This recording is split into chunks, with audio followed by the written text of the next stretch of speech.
নমস্কার বন্ধুরা, আপনারা সবাই কেমন আছেন? আশা করি আপনারা সবাই ভালো আছেন। আজকে আমি আপনাদের জন্য নিয়ে এসেছি একদম ইউনিক একটা রেসিপি, মিষ্টি দই দিয়ে তৈরি ঠান্ডা লস্যি।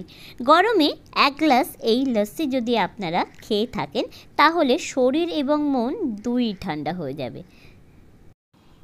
চলুন দেরি না করে শুরু করে দিই আজকে রেসিপি।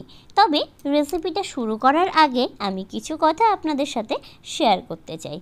আমরা টক দই দিয়ে লস্যি কিন্তু বাড়িতে প্রায় বানিয়ে খাই, তবে মিষ্টি দই দিয়েও যে এত সুন্দর একটা লস্যি বানানো যায় সেটা কিন্তু না আপনারা বানালে বুঝতে পারবেন না। তো চলুন দেখে নিই রেসিপিটা। প্রথমে আমি 200 গ্রাম মতো মিষ্টি দই নিয়েছি। এই মিষ্টি দই কিন্তু দোকানে আপনারা পেয়েই যাবেন। আর একটু টেস্ট করে দেখে নেবেন যে দইটা ঠিক কতটা মিষ্টি। খুব যদি মিষ্টি হয় তাহলে কিন্তু চিনি দেওয়ার প্রয়োজন নেই, তবে যদি মনে হয় যে না এতে একটু চিনি দিলে ভালো লাগবে তো দিতেই পারেন। তো আমি এখানে 7-8টা নিয়েছি পেস্তা বাদাম, আর এখানে নিয়েছি রক সল্ট। তবে এখানে পিঙ্ক সল্টও কিন্তু ব্যবহার করা যেতে পারে, আপনাদের যেটা ইচ্ছা সেটা করতে পারেন। আর তারপরে আমি এর মধ্যে দিয়ে দেব 1 চামচ চিনি, আর এর মধ্যে দিয়ে দেব একটা ছোট পাতিলেবু রস। তবে আমি এখানে 4 খণ্ডের 3 খণ্ড পাতিলেবুর রস দিয়েছি, আর 1 খণ্ড কিন্তু আমি দিইনি, কারণ আর 1 খণ্ড আমি দিয়েছি এখানে গন্ধরাজ লেবু।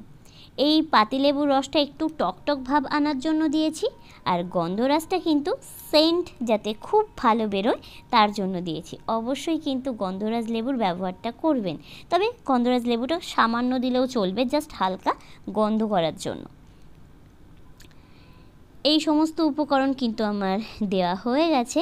এরপরে আমি খুব ভালোভাবে একটা মিহি পেস্ট বানিয়ে নেব। টক দইটা ফাটিয়ে নেব, আর এর ভিতরে যে পেস্তা বাদামটা দেয়া হয়েছে, পেস্তা বাদাম যাতে খুব ভালোভাবে মিক্সড হয়ে যায়। 2-1টা যদি আস্ত থেকে যায় তাহলে কোনো অসুবিধাই নেই, গালে পড়লে কিন্তু ভালোই লাগবে। দেখুন কতটা ঘন হয়েছে। এরপরে আমি এর মধ্যে মেশাবো ঠান্ডা জল।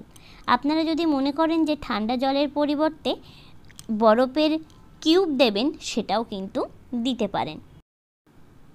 এরপরে খুব ভালোভাবে কিন্তু ঘোলটা নাড়িয়ে নিতে হবে, আর দেখে নিতে হবে যাতে জল আর ঘোলটা খুব ভালোভাবে মিশেছে। এরপরে আমি একটা কাচের গ্লাসের মধ্যে আস্তে করে ঢেলে নেব। আর সত্যি কথা বলতে এই লস্যি যদি আপনারা 1 গ্লাস খান তাহলে কিন্তু মন প্রাণ শান্ত হয়ে যাবে। বিশ্বাস করুন, এই টেস্টটা যে এত সুন্দর হয় আপনারা না খেলে কিন্তু বিশ্বাস করবেন না। যাই হোক, এই গরমে কিন্তু 1 গ্লাস মিষ্টি দই দিয়ে এরকম লস্যি বানিয়ে খাবেন, দেখবেন মন প্রাণ শান্ত হয়ে যাবে।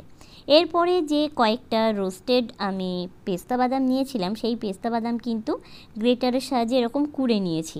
দেখুন যেহেতু রোস্টেড বাদাম আছে তো কুড়তে কিন্তু বেশি সময় লাগবে না, আর খুব তাড়াতাড়ি কিন্তু একদম মিহি গুঁড়ো গুঁড়ো হয়ে যাবে। দেখতেই পাচ্ছেন, শুধু গার্নিশ করার জন্য ওপরে ছড়িয়ে দিয়েছি। আর এই পেস্তা বাদাম যখন মুখে পড়বে এই লস্যি খাওয়ার সময় তখন কিন্তু দারুণ লাগে। আর পেস্তা বাদামের যে স্মেল একটা বেরোয় সেটাও কিন্তু এই লস্যিকে 2 গুণ বাড়িয়ে দেয় এর টেস্ট। আশা করি আপনাদের আজকের এই রেসিপিটা কিন্তু ভালোই লেগেছে। যদি ভালো লেগে থাকে তাহলে অনুরোধ জানাই চ্যানেলটাকে সাবস্ক্রাইব করে পাশে থাকবেন বেল আইকনটা প্রেস করে দিয়ে।